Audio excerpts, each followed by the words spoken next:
তো বন্ধুগণ, আসসালামু আলাইকুম রহমতুল্লাহি ওবারাকাতু। আপনাদের সামনে কিছু কথা নিয়ে এসেছি বাংলাদেশ ছাত্র শিবির সম্পর্কে। সম্মানিত বন্ধুগণ, এই নামটা এক মাস আগেও আতঙ্কর নাম ছিল। এই নামটা শুনলেই মানুষ ভয় পেত, এই নামটা মানুষ মুখে নিয়ে আসতে ভয় পেত, কিন্তু তাদের আসল চরিত্র আমাদের মাঝে গোপন রয়েছে।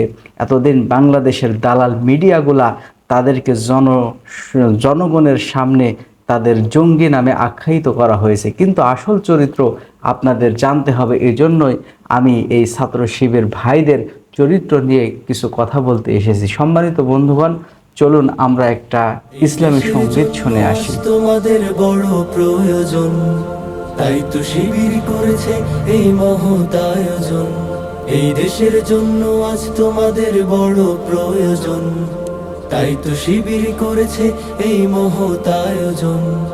মেধাবী তরুণ সাহসী তোমরা জাগাও মনের ইচ্ছা, ছাত্র শিবির হাত বাড়িয়ে জানাই শুভেচ্ছা। সম্মানিত বন্ধুগণ, আসলেই দেশপ্রেম রয়েছে আমার ছাত্র শিবির ভাইদের, যার নামটা এক মাস আগে আতঙ্কর নাম ছিল। সাধারণ জনগণ মুখে আনতে পারতো না, অন্তর থেকে ভালোবাসতো। সবাই জানে ছাত্র শিবিরের চরিত্র সম্পর্কে, কিন্তু ভয়ে তারা কথা বলতে পারতো না, তাদের সমর্থন করতে পারতো না। সম্মানিত বন্ধুগণ, তাদের চরিত্র আপনি যদি জানতে পারেন, তাহলে আপনার সন্তানকে চাবেন আজই ছাত্র শিবিরে ভর্তি করতে।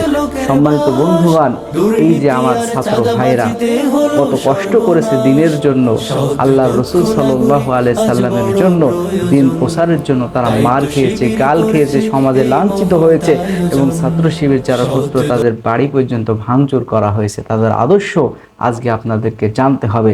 যদি তাদের আদর্শ আপনি জানতে পারতেন, তাহলে আপনার সন্তানকে আজকেই আপনি ভর্তি করতেন। সম্মানিত বন্ধুগণ, এই যে নামটি ছিল, দেখেন, রগঘাটা। ছাত্র শিবির মানে হচ্ছে রগঘাটা। আচ্ছা, আপনার আশপাশে একটা দেখান, যদি একটা প্রমাণ দেখাতে পারেন, তাহলে আপনি যা বলবেন তাই আমরা মাথা পেতে নেব। কিন্তু দেখেন, আপনার আশপাশে পাবেন না। বলবে অমুক জায়গায় শুনেছি ছাত্র শিবির মানুষের রগঘাটে, কিন্তু সেখানে যাবেন, সেখানে বলবে আপনি একটা প্রমাণ দেখান, বলবে অমুক জায়গায় যান, সেখানে ছাত্র শিবির রগঘাটে, কিন্তু সেখানে যান, সেখানে বলবে না না আমরা শুনেছি, আপনি সামনে যান। এইরকম আমরা শুনে আসছি। আজকে বাংলাদেশের দালাল মিডিয়াগুলা আমার ছাত্র শিবির ভাইদেরকে বিভিন্ন ত্যাগ লাগিয়ে তারা আজকে জনসম্মুখীন থেকে তাদেরকে আলাদা করে রেখেছিল 16টি বছর। কিন্তু সম্মানিত বন্ধুগণ, এই এক মাস তাদের যে কর্মকাণ্ড, তাদের যে সামাজিক কাজগুলা আপনারা দেখছেন, আলহামদুলিল্লাহ, প্রশংসনীয়। সম্মানিত বন্ধুগণ, সেই দিন আর নাই। এজন্য আমি বলতে চাই, আপনার সন্তানকে যদি মানুষের মতো মানুষ করতে চান, রাসূলুল্লাহ সাল্লাল্লাহু আলাইহি সাল্লামের আদর্শ নিয়ে আদর্শবান একটা চরিত্রবান যদি একটা সন্তান আপনি চান, চরিত্রবান যদি একটা আপনি ভাই চান, তাহলে আমি বলবো যে আপনার ভাইকে অবশ্যই শিবিরের সদস্য হতে হবে। কারণ কি, দেখেন, ঢাকা ভার্সিটির দিকে তাকিয়ে দেখেন, 1 থেকে 10 নাম্বারের ভিতরে আপনি ছাত্র শিবিরের সন্তানকে পাবেন। বাংলাদেশের যত বিদ্যাপীঠ রয়েছে, তার ভিতরে আপনি খোঁজ নিয়ে দেখেন যে তার ভিতরে 10টার ভিতরে 8টা ছাত্র শিবিরের শিক্ষার্থী রয়েছে।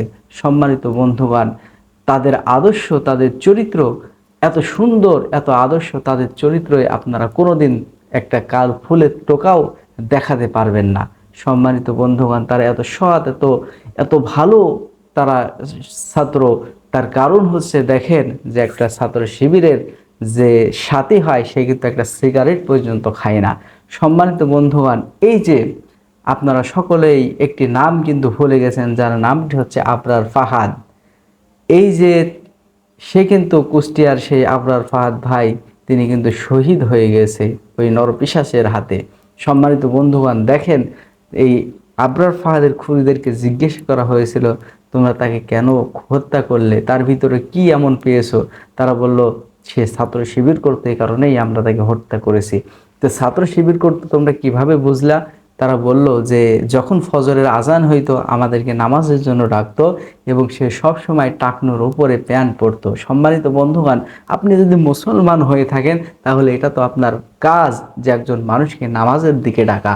আল্লাহ পাক রব্বুল আলামিনের নবী সাল্লাল্লাহু আলাইহি সাল্লাম হাদিসের ভিতরে তো বলেছেন যে টাকনুর উপরে কাপড় পরা প্রত্যেক পুরুষের জন্য আল্লাহ পাক রব্বুল আলামিন ফরজ করেছেন। টাকনোর নিচে কাপড় পরলে আপনি গুনাহগার হবেন। এটা তো মুসলমানের আদর্শ, এটা রসুলের আদর্শ, কিন্তু তাদেরকে ত্যাগ লাগিয়েছিল এরা হচ্ছে ছাত্র শিবির।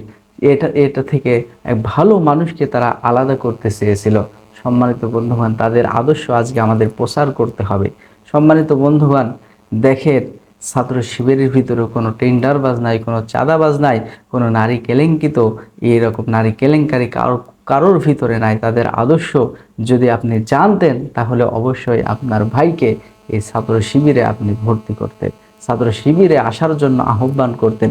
এজন্য সামনে সুযোগ এসেছে দেশটা সংস্কার করার, এজন্য আহ্বান জানাবো। এখন আপনাদের আর কোনো ভয় নাই, আর কোনো ভীতি নাই।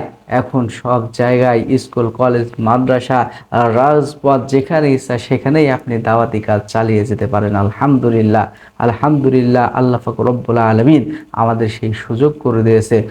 এজন্যই দোয়া করি বৈষম্য বিরোধী ছাত্র আন্দোলনের সমস্ত শহীদ ভাইকে আল্লাহ পাক রব্বুল আলামিন যেন জান্নাতের উচ্চ মাকাম দান করে।